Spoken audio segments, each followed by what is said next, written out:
Hi అండి, welcome back to PC creations. ఈరోజు recipe వచ్చేసి పూర్ణం బూరెలు ఈజీగా ఎలా ప్రిపేర్ చేసుకోవాలో చూపిపోతున్నాను. పూర్ణం బయటికి రాకుండా పూర్ణం బూరెలు పర్ఫెక్ట్గా పైన క్రిస్పీగా లోపల పర్ఫెక్ట్గా ఎలా చేసుకోవాలో చూపిపోతున్నాను. దానికోసం అయితే ముందుగా ఒక గ్లాసు శనగపప్పు అయితే తీసుకుంటున్నాను, పచ్చెనగపప్పు.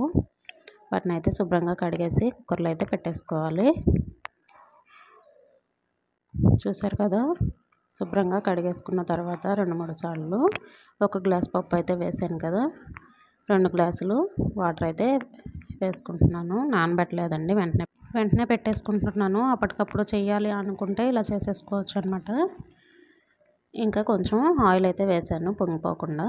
ఇప్పుడు కుక్కర్ మూత పెట్టేసి 2 విజిల్స్ వస్తే సరిపోతుంది. 2 విజిల్స్ వచ్చే వరకు వేసుకోవాలి.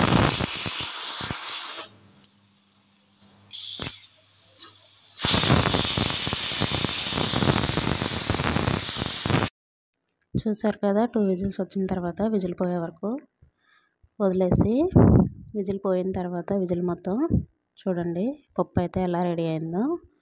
ఇప్పుడు దీన్ని అయితే నలిపి చూద్దాము. చూసారు కదా, కొంచెం పలుకుగా ఉంది, మరి మెత్తగా అవ్వకుండా ఇలా ఉంటే సరిపోతుంది. చూడండి, ఇలా ఉంటే సరిపోతుంది అనమాట. కరెక్ట్గా సరిపోయింది. వాటర్ ఏమైనా ఉంటే ఉంచేసుకుంటే సరిపోతుంది పక్కకి. చూడండి, కొంచెం వాటర్ అయితే ఉన్నాయి కదా, వాటిని అయితే పక్కకు తీసేసుకుంటున్నాను ఒక గిన్నెలోకి. వాటితోటి పప్పు అయినా చేసుకోవచ్చు పడేయకుండా. చూసారు కదా, ఇంత వాటర్ అయితే వచ్చింది. ఇప్పుడు దీన్ని అయితే మెదుపుకుందాము. పప్పు గుత్తితోటి మెత్తగా స్మాష్ చేసుకోవాలి. చూసారు కదా, ఇక్కడ మెత్తగా స్మాష్ చేసేసాను. మరీ మెత్తగా కాదండి, కొంచెం తినేటప్పుడు పప్పు అనేది తగిలేటట్టుగా కొంచెం లైట్గానే ఉందన్నమాట, మరీ మెత్తగా చేయలేదు. ఇప్పుడు ఒక గ్లాస్ పప్పు అయితే తీసుకున్నాం కదా, ఒక గ్లాస్ బెల్లం కూడా తీసుకొని దాంట్లో వేసుకోవాలి. చూసారు కదా, ఏ గ్లాస్తో అయితే పప్పు తీసుకున్నామో ఆ గ్లాస్ తోటి బెల్లం అయితే తీసుకోవాలి. ఇక్కడ దీన్ని అయితే కొంచెం పొడి పొడిగా చేస్తూ ఉన్నాను, ముద్దగా ఉంది బెల్లము. ఎలా ఉన్నా పర్లేదులేండి, నేను అలా చేసుకుంటున్నాను. ఇప్పుడు దీన్ని అయితే స్టవ్ మీద పెట్టేసుకొని వేడి చేసామనుకో మళ్ళీ ఈ బెల్లం అనేది కరుగుతూ ఉంటుంది అనమాట. మంటని లో ఫ్లేమ్లో పెట్టుకోవాలి. చూడండి, బెల్లం అనేది కరుగుతూ ఉంటుంది. ఇప్పుడు చూసారు కదా, మనం అలా స్పూన్తో కలుపుతూ ఉంటే బెల్లం అనేది కరుగుతూ ఉంటుంది అనమాట. ఇప్పుడు ఇక్కడ చూడండి బెల్లం ఎలా కరుగుతుందో. ఇప్పుడు కలుపుకుంటూ ఉండాలి, లేదంటే మాడిపోతుంది కదా. ఇలా కలిపామనుకో ఫాస్ట్గా కరుగుతుంది, తొందరగా రెడీ అవుతుంది అనమాట పూర్ణం అనేది. చూడండి, బెల్లం మొత్తం మ్యాక్సిమం కరిగిపోయింది. ఇంకా కొంచెం ఏమో ఉన్నట్టుంది, ఎక్కడన్నా కొంచెం అది కూడా కరిగిపోతుందిలేండి. ఇలాగా తిప్పుకుంటూ ఉడికించుకోవాలి దీన్ని అయితే. చూసారు కదా, ఇక్కడ బెల్లం అయితే మొత్తం కరిగిపోయి దగ్గరికి అయితే వచ్చిందనమాట, ఉడుకుతూ ఉంది. ప్యాన్ నుంచి సపరేట్ అవుతుంది. చూసారు కదా, కుక్కర్ నుంచి ఇలా సపరేట్ అయ్యే టైంలో కొంచెం 2 స్పూన్లు నెయ్యి అయితే యాడ్ చేసుకోవాలి. ఇప్పుడు ఇలా ఉన్న టైంలో యాలకుల పొడి కూడా యాడ్ చేసుకోవాలి.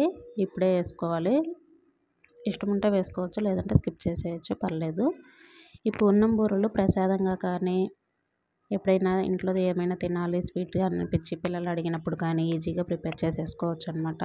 ఇట్లాగా వెంటనే అయిపోతుంది ఫాస్ట్గా, చాలా ఈజీగా కూడా ఉంటుంది ప్రాసెస్ అనేది ఇలా చేశారనుకో. చూసారు కదా, నెయ్యి అయితే వేసుకున్నాను.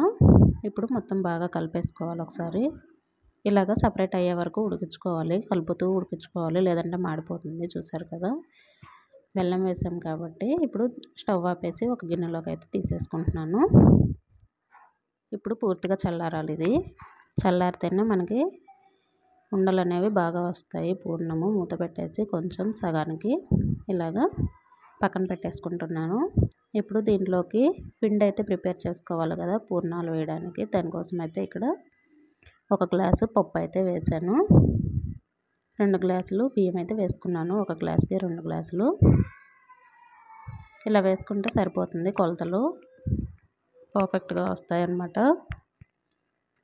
ఇప్పుడు వీటిని అయితే శుభ్రంగా కడిగేసుకొని చూసారు కదా, 2 మిక్స్ చేసేసాను. మొత్తం కడిగిన తర్వాత శుభ్రంగా. ఇప్పుడు నేనైతే గ్రైండర్కి వేసుకుంటున్నాను. మీరు మిక్సీకైనా వేసుకోవచ్చు, పర్లేదు. మిగిలిన పిండి దోశకైనా వేసుకోవచ్చు, ఏమవ్వదు.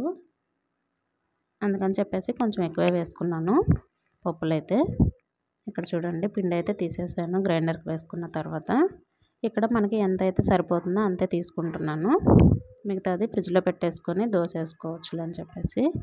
ఇది దోశ పిండితో అయినా చేసుకోవచ్చండి. అప్పటికప్పుడు చేసుకోవాలి అనుకున్నప్పుడు పప్పులు నానేయలేము కదా, అప్పుడు పప్పులు నాని ఇవంతా టైం పడుతుంది కదా. దోశ పిండి కానీ ఉంటే పిల్లలు అడిగినప్పుడు టక్కుమని చేసేసుకోవచ్చు, ఎప్పుడైనా తినాలి అనిపించినప్పుడు. ఇక్కడ చూడండి, పిండి అయితే సరిపడినంత తీసుకున్నాను నేను. ఇక్కడ కొంచెం వాటర్ అయితే యాడ్ చేసుకున్నాను. లైట్గా యాడ్ చేసుకోవాలి చూసుకొని, మరీ ఎక్కువైపోతే మళ్ళీ పూర్ణాలు అనేవి విడిపోతాయి. టేస్ట్కి సరిపడా సాల్ట్ చిటికెడు. ఇది గ్రైండర్కి వేసాను కాబట్టి సోడా ఉప్పు అయితే వేయలేదు. పిండి ఇలా ఉంటే సరిపోతుంది. చూసారు కదా, కరెక్ట్గా ఉందన్నమాట. ఇలా ఉంటే సరిపోతుంది. పూర్ణం అనేది బయటకు రాకుండా పర్ఫెక్ట్గా వస్తాయి పూర్ణాలు అనేవి. మీరు మిక్సీకి వేసుకుంటే సోడా ఉప్పు వేసుకోవాలి. నేను గ్రైండర్కి వేసాను కాబట్టి సోడా ఉప్పు అయితే వేయలేదన్నమాట. ఇక్కడైతే ఆయిల్ పెట్టేశాను. ఆయిల్ హీట్ అయ్యేలోపు వీటిని అయితే రెడీ చేసుకోవాలి బాల్స్ లాగా. మనకి ఏ సైజు కావాలో ఆ సైజు. చూసారు కదా, పిండి అయితే పూర్తిగా చల్లారిపోయింది. చల్లారాక అయితే ఇలా ఉంటుందన్నమాట. పర్ఫెక్ట్గా వస్తాయి బాల్స్ అనేవి. చూడండి, ఇలాగ బాల్స్ చేసి పక్కన పెట్టేసుకున్నాం అనుకో, వేసుకునేటప్పుడు ఆయిల్ హీట్ అయ్యి ఉంటుంది కదా, గబగబా వేసేసుకోవచ్చు అనమాట. ఫాస్ట్గా అయిపోతుంది. ఇలాగా మొత్తం ఇలా చేసి పెట్టేసుకుంటున్నాను పక్కన. చూసారు కదా, ఇలాగా బాల్స్ అయితే చేసుకొని పక్కన పెట్టేసుకున్నాను. మీకు ఏ సైజు కావాలో ఆ సైజు చేసుకోండి. నేనైతే ఈ సైజులో చేసి పెట్టేశాను. ఇప్పుడు వీటిని అయితే ఒక్కొక్కటి తీసుకొని పిండిలో అయితే టర్న్ చేసుకోవాలి. చూసారు కదా, ఆయిల్ హీట్ అయిందో లేదో చెక్ చేద్దాం ఫస్ట్. ఆయిల్ బాగా హీట్ అయిన తర్వాత మీడియం ఫ్లేమ్లో పెట్టుకొని వేసుకోవాలి. లేదంటే పైన మాడిపోతాయి, లోపల పూర్ణం అనేది అంతే ఉండిపోతుంది. ఇక్కడ ఆయిల్ అయితే లైట్గా హీట్ అయింది. కొంచెం సేపు హీట్ అయిన తర్వాత అయితే ఇంకా పూర్ణాలు రెడీ చేస్తున్నాను.